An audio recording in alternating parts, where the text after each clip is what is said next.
এই সুযোগ বারবার হাতছাড়া করলে হবে না।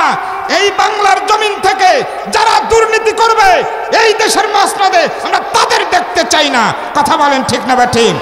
আমাদের দেশকে যারা দুর্নীতি মুক্ত হিসেবে প্রতিষ্ঠিত করতে চায়, যারা ঘুষ নীতি মুক্ত হিসেবে আমাদের এই বাংলাদেশকে বিনির্মাণ করতে চায়, আমাদের সময় এবার চলে এসেছে।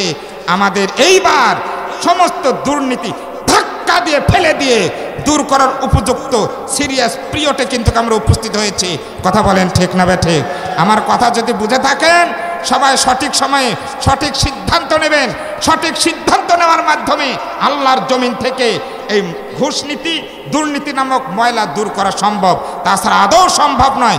আমার মতো হুজুর ওই মসজিদে ওয়াজ করে, এখানে ঘন্টার পর ঘন্টা ওয়াজ করে দুর্নীতি দূর করা যাবে না। ওই আমার সামনে দেখাইটা গেলো মেম্বার ভাই ইচ্ছা করলে দুর্নীতি দূর করতে পারে, চেয়ারম্যান ইচ্ছা করলে দুর্নীতি দূর করতে পারে। কথা বলেন ঠিক না ঠিক? আল্লাহ রাব্বুল আলামিন বিশ্ব নবীকে ডাক দিয়ে বলেন, ওগো রাসূল, আপনি মানুষদের ভিতরে তাবলীগ করেন, আপনি মানুষদের ভিতরে প্রচার করেন, আপনি দাওয়াতের কাজ করেন। আপনার প্রভুর পক্ষ থেকে যা আপনার কাছে নাজিল হয়েছে আপনি সেই জায়গা থেকে দাওয়াতি কাজ পরিচালনা করবেন। দুনিয়ার যদি কোনো বক্তা বক্তৃতার মঞ্চে বসে যদি বক্তৃতা করতে চায়, এই বিষয়টা তার মাথার ভেতরে থাকার দরকার। বক্তব্য দিতে হলে সরাসরি কোরআনুল কারীম থেকে বক্তব্য দিতে হবে। জোরে বলেন ঠিক না ঠিক? কোরআনুল কারীম থেকে আলোচনা আজ আমরা সকলেই শুনব। এই কোরআনুল কারীম কিন্তু যেন তেন কিতাব নয়। এই কিতাব মানব জাতির জন্য এক মহা নেয়ামত। জোরে বলেন সুবহানাল্লাহ। এক সময় আবু জাহেল দেখলেন যে রসুলের কণ্ঠের কোরআন তেলাওয়াত শুনলেই মানুষ কালেমা পড়ে ইসলাম গ্রহণ করছে। তা আবু জাহেলের প্রধান উপদেষ্টা ওয়ালিদ ইবনে মুগিরা তাকে বললেন, ওয়ালিদ ইবনে মুগিরা, এই যে রসুল যে কোরআন তেলাওয়াত করেন, এই কোরআন তেলাওয়াত শোনা মাত্রই মানুষ পাগল হয়ে যায়। এই কোরআনুল কারীমের ব্যাপারে তোমার মন্তব্য কি? এই কোরআনুল কারীম সম্পর্কে তোমার ধারণা কি? ওয়ালিদ ইবনে মুগিরা বলেন, এই কোরআনুল কারীম সম্পর্কে আমার তেমন কোনো ধারণা নাই, কারণ নবীর কণ্ঠের কোরআন তেলাওয়াতে পর্যন্ত কোনোদিন সরাসরি আমি তেলাওয়াত শুনি নাই। আবু জাহেল বললেন, এক মুহূর্ত আর দেরি করার দরকার নাই, এক দৌড় দিয়ে তুমি চলে যাও মুহাম্মাদুর রাসূলুল্লাহর দরবারে। রসুলের কণ্ঠের কোরআন তেলাওয়াত শুনবে। নবীর কণ্ঠের কোরআন তেলাওয়াত শোনার পরে তুমি আমার কাছে নোট করবে কোরআনুল কারীমের ব্যাপারে তোমার মন্তব্য কি। ওয়ালিদ ইবনে মুগিরা বলেন, আমি যখন নবীর দরবারে চলে গেলাম, নবীজির দরবারে যাবার পরে দেখতে পাইলাম নবীজি কি সুন্দর কণ্ঠের আসমানি কিতাব থেকে কোরআন তেলাওয়াত করছে। ওয়ালিদ ইবনে মুগিরা বলেন, নবীর কণ্ঠের কোরআন তেলাওয়াত শোনার পরে আমার কলিজাটা একদম শীতল হয়ে গেল, আমার প্রাণ ঠান্ডা হয়ে গেল। আমার কাছে মনে হলো এর চাইতে সুমধুর জিনিস জীবনে কোনোদিন শুনি নাই। ওয়ালিদ ইবনে মুগিরা বলেন, ভাবতে ভাবতে হঠাৎ আমার অজান্তে আমার দুই চোখ দিয়ে ঝরঝর করে পানি চলে আসলো। ওয়ালিদ ইবনে মুগিরা বলেন, আমার দুই চোখ দিয়ে ঝরঝর করে পানি চলে আসলো। আবু জাহেল টিটকারি করে বলেন, ওয়ালিদ ইবনে মুগিরা, তুমি কাঁদছো কেন? আরে তুমি কাঁদছো কেন? ওয়ালিদ ইবনে মুগিরা বলেন, ওগো আমাদের দলীয় লিডার, আপনি মন খারাপ করবেন না, আপনি মাইন্ড করবেন না।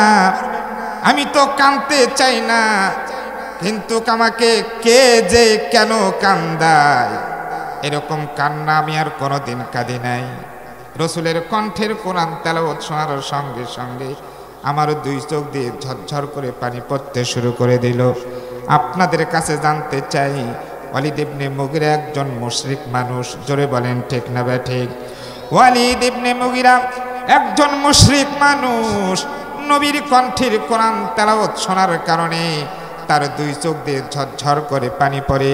আর আমাদের দেশের কিছু নামকাওয়াস্তে মুসলমান আছে, এমনও মুসলমান আছে তাফসীরুল কোরআন আয়োজন করতে চাইলেও তাদের নাকি আবার অনুমতির দরকার হয়। জোরে বলেন ঠিক না ব্যাঠে? আমি আপনাদের কাছে জানতে চাই, এই আমার এই প্রশ্নের জবাব জানা থাকলে আপনারা সকলেই বলুন, এই জমিন কে সৃষ্টি করেছেন? আরো জোরে বলতে হবে, জমিন কে সৃষ্টি করেছেন? আল্লাহর জমিনে আল্লাহর কোরআন থেকে কথা হবে, এই জন্য কারো অনুমতির দরকার নাই। কথা বলেন ঠিক না বা ঠিক? আল্লাহর জমিনে চলাফেরা করবেন, আল্লাহর জমিনে আপনি ফুর্তি করবেন, সেই জমিনে কোরআনের আলোচনা হবে, অনুমতি লাগবে। অপেক্ষায় থাকেন, কিছুদিন পর মাথায় টুপি দিবেন, অনুমতি লাগবে। দাড়ি রাখবেন, অনুমতি লাগবে। মসজিদে আজান দিতে যাবেন, অনুমতি লাগবে। আর অনেক কিছুর অনুমতি লাগতে পারে। এমন ভয়ঙ্কর চিত্র আমরা এই বাংলাদেশে দেখতে চাই না। কথা বলেন ঠিক না বা ঠিক? আমার একান্ত আপনজনেরা, ওয়ালিদ ইবনে মুগিরা নবীর কণ্ঠের কোরআন তেলাওয়াত শোনার পরে চলে আসলেন। আবু জাহেল ডাক দিয়ে বললেন, ওয়ালিদ ইবনে মুগিরা, নবীর কণ্ঠের কোরআন তেলাওয়াত শুনলে এখন তোমার মন্তব্য কি? কোরআনুল কারীমের ব্যাপারে তোমার ধারণা কি? ওয়ালিদ ইবনে মুগিরা বলেন, আমি যেই কোরআন তেলাওয়াত শুনলাম, লাত মান্নাত উজ্জার কসম করে বলতে পারি, এইটা দুনিয়ার কোনো কবির কবিতা নয়, এইটা দুনিয়ার কোন সাহিত্যের ভাষা নয়। আমার কাছে যা মনে হয়েছে, এই কোরআনুল কারীম সরাসরি আকাশ আর জমিনের মালিক মহান রব্বুল আলামিনের মুখের বাণী। আর জোরে বলেন আল্লাহু আকবার। ওয়ালিদ ইবনে মুগিরা মুশরিক মানুষ, তার অন্তর সাক্ষী দিচ্ছে, নবীর কণ্ঠে যা শুনেছি এটা পৃথিবীর কোনো মানুষের মুখের বানানো কোনো কিতাব নয়।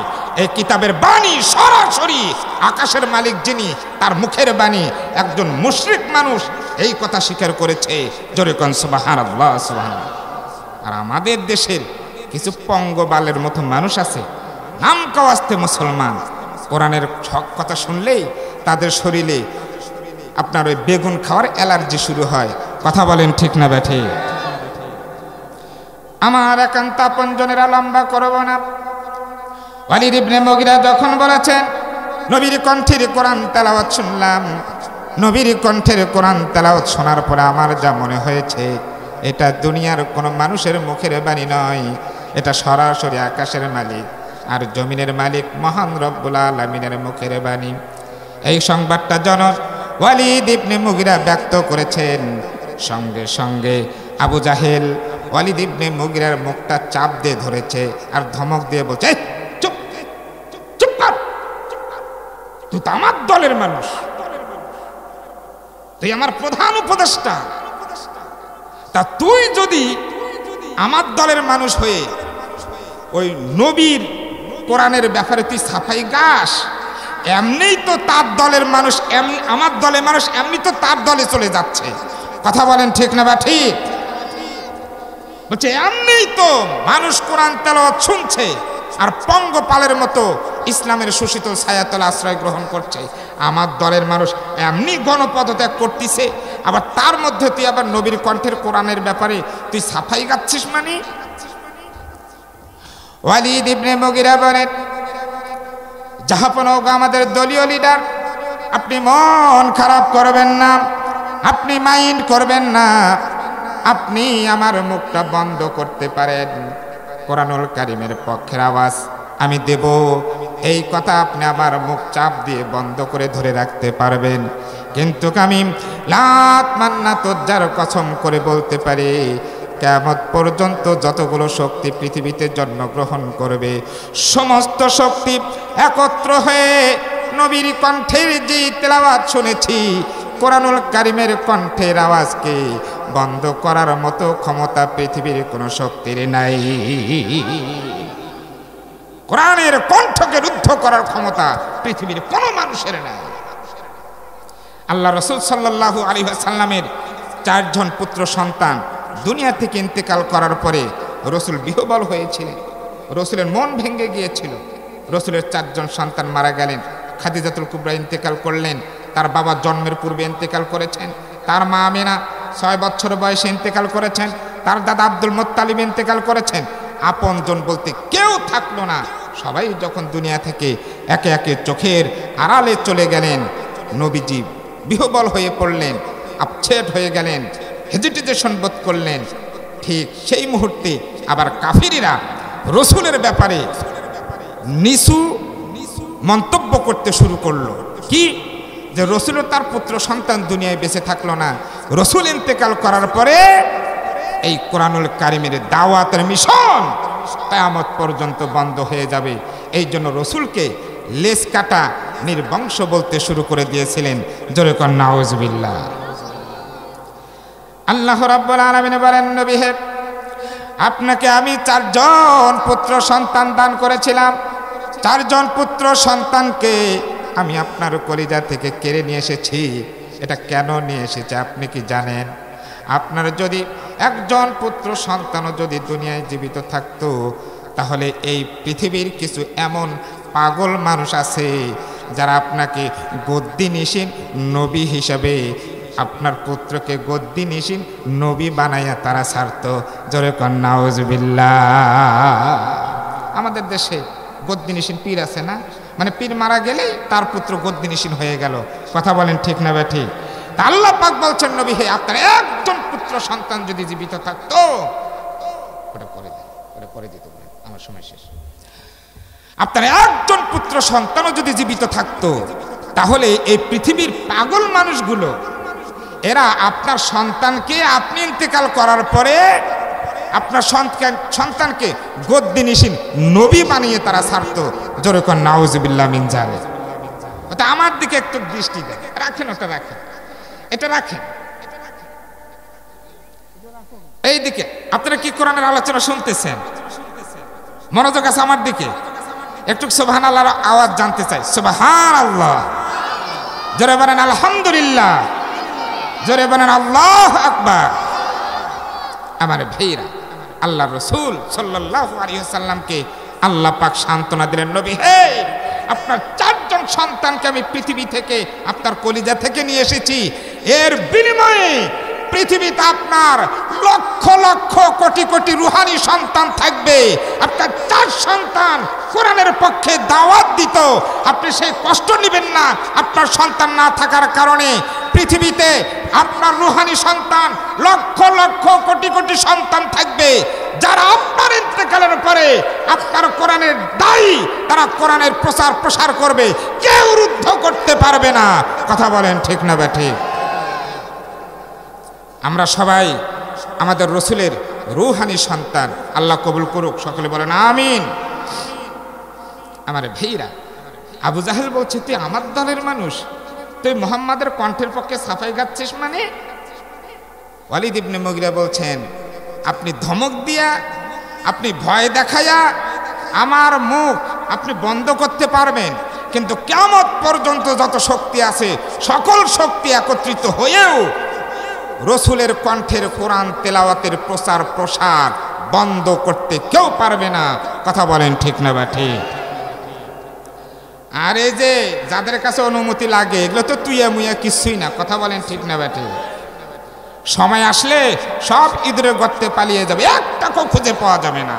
কিন্তু আমি উদাত্ত কণ্ঠভাবে জানিয়ে দিতে চাই, সেদিন 40 গজ মাটির নিচে পালিয়ে থাকলেও এই বাংলাদেশের মুসলিম তৌহিদি জনতা 40 গজ মাটির ভেতর থেকে টেনে হেসড়ে বের করে বিচারের কাঠগড়ায় দাঁড় করিয়েই ছাড়বে।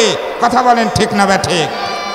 সুতরাং কোরআনুল কারিমের সঙ্গে বেয়াদবি করার সাহস কেউ দেখানোর চেষ্টা করা, এটা দুরভিসন্ধিমূলক। কথা বলেন ঠিক না বা ঠিক? আমার ভাইরা, তাহলে আমি বলতেছিলাম, সেই কোরআনুল কারিম থেকে আজ প্রত্যেক বক্তা আলোচনা করবেন। তাহলে চিন্তা করেন, এই কোরআনুল কারিম কত মজার জিনিস। কথা বলেন ঠিক না বা ঠিক? সেই কোরআনুল কারিম থেকে আমি এক আয়াতে কারিমা তেলাওয়াত করেছি, সূরাতুল বাকারা। আল্লাহ রাব্বুল আলামিন বলেন, আল্লাযী জাআলা লাকুমুল আরদা ফিরাশাও ওয়াস সামাআ বিনাআন। আল্লাহু আকবার বলেন। আল্লাহ রাব্বুল আলামিন বলেন, আল্লাযী জাআলা লাকুমুল আরদা ফিরাশান, আল্লাহ পাক বলেন, আমি মহান আল্লাহ তো তিনি যিনি তোমাদের জন্য জমিনকে বিছানা স্বরূপ করে দিয়েছে, আর বিশাল বড় আকাশকে আমি তোমাদের জন্য সামিয়ানা স্বরূপ করে দিয়েছি। জোরে কোন সুবহানাল্লাহ।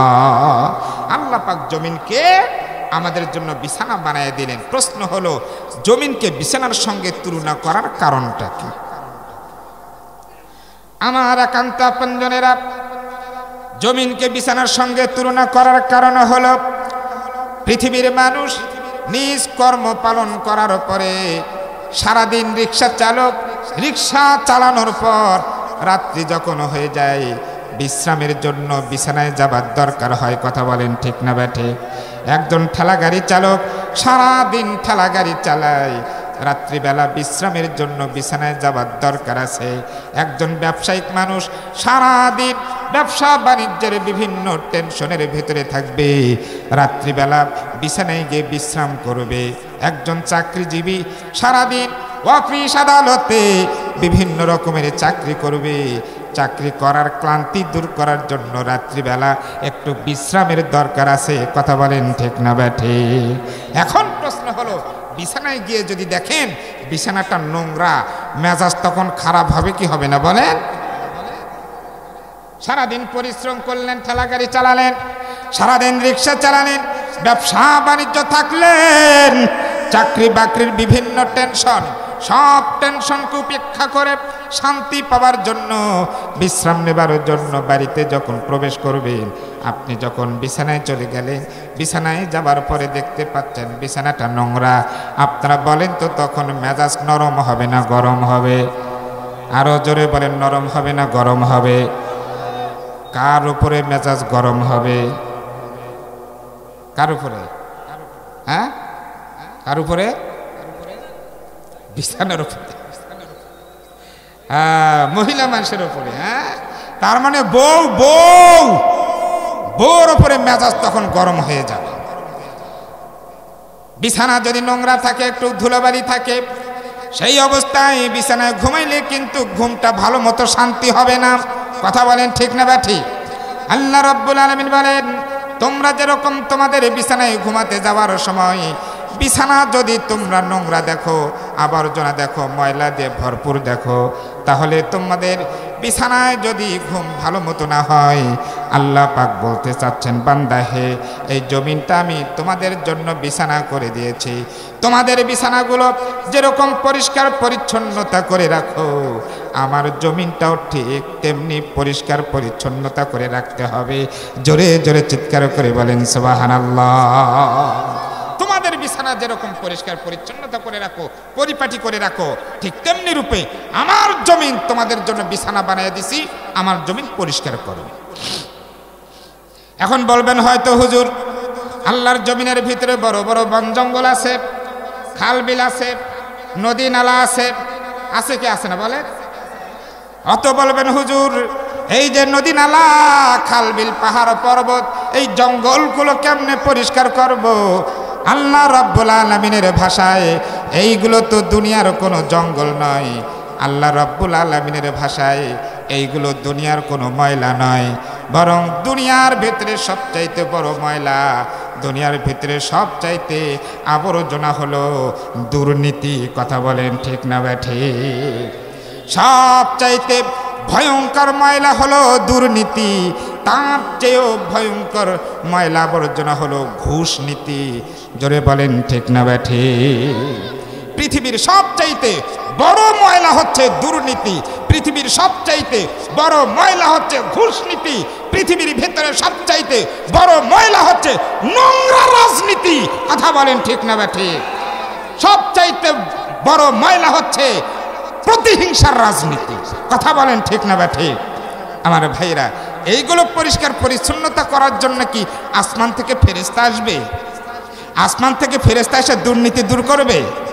আসমান থেকে ফেরেশতা এসে ঘুষ বন্ধ করবে? আসমান থেকে ফেরেশতা এসে সুস্থ রাজনীতি পরিচালনা করবে? কখনো করবে না। আমার একান্ত ভাইরা, সেই জন্য আমি আপনাদের প্রতি দৃষ্টি আকর্ষণ করব, আপনারা অবশ্যই সজাগ থাকবেন। আমাদের এখন কি করতে হবে? পৃথিবীর ময়লা পরিষ্কার করতে হবে। কি পরিষ্কার করতে হবে? কথা বলতে হবে। কি পরিষ্কার করতে হবে? ময়লা পরিষ্কার করতে হবে। এখন বলবেন হুজুর এই পৃথিবীর ময়লা আমরা কেমনে পরিষ্কার করব? এই যে দুর্নীতি, ঘুষ নীতি, নোংরা রাজনীতি, এই ময়লাগুলো আমরা কেমনে দূর করব? এগুলো কেমনে দূর করবেন জানেন? ওই যে বাড়ির ভিতরে ময়লা হলে ময়লাগুলো দূর করার জন্য কি ব্যবহার করেন? ঝাড়ু। ঝাড়ু ঝাড়ু দিয়ে ময়লা দূর করেন। তো ময়লা যদি কম থাকে তখন ঝাড়ু কিন্তু অল্পভাবে দিলেই হয়, কিন্তু ময়লা যদি বেশি থাকে তখন ঝাঁটার ধাক্কা আস্তে দেওয়া লাগে না জোরে দেওয়া লাগে? জোরে বলেন, আস্তে না জোরে দেওয়া লাগবে? এই ঝাঁটা থেকে এখন আমাদের একটা শিক্ষা নিতে হবে। পৃথিবীর ঘর দরজার ময়লা পরিষ্কারের জন্য যদি ঝাঁটার দরকার হয়, এখন ঝাঁটার দিকে তাকিয়ে দেখেন, একটা কাঠি দিয়ে কিন্তু ঝাঁটা হয় না, অনেকগুলো কাঠির সমন্বয়ে ঝাঁটা হয়। কথা বলেন ঠিক না বা ঠিক? সুতরাং এই জায়গায় শিক্ষা হচ্ছে ওয়াতাসিবু বিহাবলিল্লাহি জামিআও ওয়ালা তাফাররাকু, দলে দলে বিভক্ত না হয়ে দলমত ঐক্যভাবে আমাদের ঐক্যবদ্ধ হয়ে এই বাতিলের বিরুদ্ধে রুখে দাঁড়াতে হবে। এই বাতিলের দুর্নীতি, ঘুষনীতি, প্রতিহিংসার রাজনীতি আল্লাহর জমিন থেকে দূর করার জন্য আমাদের সবাইকে ঐক্যবদ্ধ হতে হবে। কথা বলেন ঠিক না বা ঠিক? এখন আসেন, ময়লা যদি কম থাকে আস্তে ঝাড়ু দিলেই হয়, ময়লা যদি বেশি থাকে ধাক্কা তখন জোরে দেওয়া লাগে। এখন ধাক্কা দেওয়ার সময়, জোরে ধাক্কা দেওয়ার সময় অলরেডি চলে আসছে। কথা বলেন ঠিক না বা ঠিক? আবার এই যে ময়লা পরিষ্কার করবেন, এই ময়লা পরিষ্কার করার জন্য একটা সময়ও কিন্তু কাছে। মা বোনেরা সকালে উঠে ঘর ঝাড়ু দেয়, মাঝরাত্রে কিন্তু ঘর ঝাড়ু দেয় না। কথা বলেন ঠিক না বা ঠিক? তা আমাদের দেশের এই ময়লা আবর্জনা দূর করার একটা সুযোগ আসে, এটা 5 বছর পর পর। কয় বছর পর পর সুযোগ আসে? 5 বছর পর পর সুযোগ আছে। এই সুযোগ বারবার হাতছাড়া করলে হবে না। এই বাংলার জমিন থেকে যারা দুর্নীতি করবে এই দেশের মসনদে আমরা তাদের দেখতে চাই না। কথা বলেন ঠিক না বা ঠিক? আমাদের দেশকে যারা দুর্নীতি মুক্ত হিসাবে প্রতিষ্ঠিত করতে চায়, যারা ঘুষ নীতি মুক্ত হিসাবে আমাদের এই বাংলাদেশকে বিনির্মাণ করতে চায়, আমাদের সময় এবার চলে এসেছে। আমাদের এইবার সমস্ত দুর্নীতি ধাক্কা দিয়ে ফেলে দিয়ে দূর করার উপযুক্ত সিরিয়াস পিরিয়ডে কিন্তু আমরা উপস্থিত হয়েছি। কথা বলেন ঠিক না বা ঠিক? আমার কথা যদি বুঝে থাকেন সবাই সঠিক সময়ে সঠিক সিদ্ধান্ত নেবেন। সঠিক সিদ্ধান্ত নেওয়ার মাধ্যমে আল্লাহর জমিন থেকে এই ঘুষনীতি, দুর্নীতি নামক ময়লা দূর করা সম্ভব, তাছাড়া আদৌ সম্ভব নয়।